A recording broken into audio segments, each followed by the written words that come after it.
It has been 2 years since the devastating Nigerian flood injured 18,000 people and affected 7.7 million around the country. In Africa's most populous country, seasonal floods have proven to be a persistent challenge as they are often accompanied by wide-scale loss of crops, property damage, and public health hazards and diseases such as water contamination. In today's segment of Nigeria Now with Samantha Obika, we're going to explore some forward-thinking, innovative technological solutions that could potentially address some of these challenges. I'm joined by three crisis management experts from Carnegie Mellon University in Pittsburgh, Pennsylvania.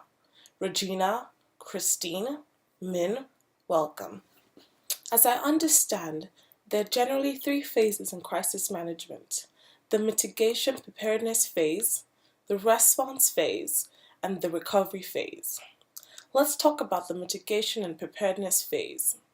Nigeria is a country with varying terrain, climate, and population distributions. As a result, it is very difficult to effectively manage widespread crisis outbreaks like flash floods. What do you think are some ways technology and policy can be used to address these issues? I'd like to start by thanking the network for having us during this segment. Because Nigeria is such a diverse country, we believe that detailed crisis plans for each region, city, and village are important to successful crisis mitigation and preparedness. In particular, we advise using existing governmental agencies to improve the current crisis plan. We recommend expanding state emergency management agencies, abbreviated as SEMA, to all states in Nigeria. SEMA locations should be determined by using historical data that show which villages in each state are most prone to natural disasters. SEMAs will operate at designated relief centers that are built on high ground to avoid the devastations of floods. The centers will have better technological infrastructure, including but not limited to internet connection. This will save on initial technological investments, as it is not universal access but only aimed at SEMA sites. Flood response drills will be carried out every 6 months, in which villagers and trained SEMA personnel run through the safety guidelines during a flood, where and how to get to relief centers, and how SEMA will operate to coordinate disaster response and relief with Nigeria's National Emergency Management Agency. The technological aspects of this crisis plan are focused on achieving efficient dissemination of flood information and crisis documentation from a three-pronged approach, through radio, SMS, and TV or internet. Radio transmissions are aimed at disseminating flood information, warnings, and instructions on getting to safety. This is because radio is the most accessible mode of information transmission in the country. SMS messaging will not only be used for disseminating flood information, but also used as a means to crowdsource information on displaced persons to aid in search and rescue and coordinate relief responses. SMS will be centrally monitored by NEMA, which already has a designated number for emergency information reporting. TV and internet information dissemination is aimed at pooling international aid and relief, with SEMA and NEMA official sites communicating with journalists and news agencies, along with a web presence on Facebook, Twitter, and major social media sites. This will assist in crisis documentation in the form of a flood map, indicating the location of the flood, the depth of the water, the number of people displaced, and the amount of relief resources needed. For this three-level approach to be effective, the most important aspect is to rehearse this information in flood response drills.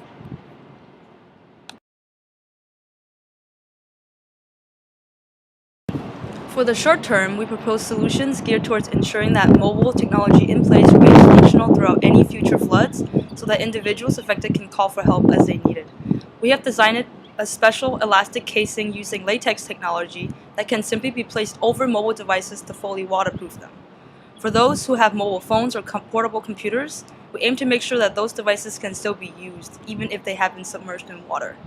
Most people have mobile devices, keep them in their pockets so that if that person with a waterproof device is submerged in water or even gets swept away by the flood, he will still be able to use his device to call for help whenever he lands. This cost-effective, ready-for-deployment solution will also be used in conjunction with our other proposed solution, flood beacons, to ensure that missing people will be found. The idea for the solution actually comes from avalanche beacons that snow patrol workers use to find skiers who may have been buried in an avalanche. The flood beacons, however, are already waterproof and can be placed on belt loops, belt buckles, pockets, or any other various articles of clothing. The idea behind this is that people in rural areas should wear these devices during rainy seasons when flash floods are forecasted, so that if the worst case scenario does happen, people who get misplaced or dislocated can be found and reunited with their loved ones. Hi, Samantha. To follow up with what Ming was saying earlier, I'd like to mention our two longer-term solutions. For the midterm, within maybe 2 to 3 years, we plan on implementing a modified smartwatch similar to the current Pebble smartwatch that's currently on the market. The watches currently on the market are waterproof up to 5 atmospheres and have a battery life of 7 days. We are working with the Pebble company to kind of tailor them to our needs for our initiative. We want the watches to be even more waterproof, maybe up to 10 atmospheres if necessary, depending on how severe flooding can happen, how severe floods can occur. And we definitely want to make sure that the watches are solar powered because we want them to be used for people mainly in rural areas because that's where the majority of the devastation from flooding occurs. We want to make sure that those people who are going to be outside in the sun all day anyway have something that they can use that they don't necessarily have to charge because electricity in those areas can be scarce and or expensive. So we also want to add features to the watch that will make them useful to the farmers, not just for saving their lives during a flood, but we want to make sure that it helps them with their daily tasks, with farming, with keeping up with the things that they have to do and monitoring soil conditions and flood reports and also just regular weather reports. So we want to make something that's useful both to farmers and to people in cities, but has the added ability of saving lives in times of crisis. For the longer term, we are looking at the idea of creating floating houses. A lot of the devastation that comes from flooding also includes the fact that houses are lost as well as lives. So if your entire village is washed away, then you are starting basically from nothing. So we want to make sure that we prevent that.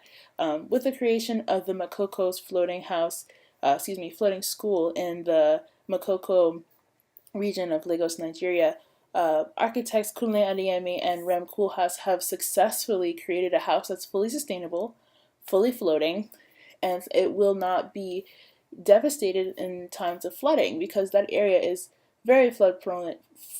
It's very low level, and floods, that's exactly right where the floods are going to drain. So they've created a school that will not be affected by flooding so their children will be safe.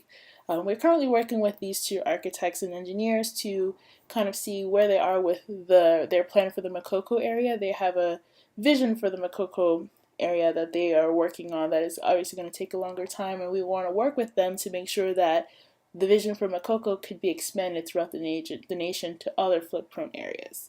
So that would be our more long-term effect, and it would be very helpful if we have houses and villages where people just float and floods don't affect them.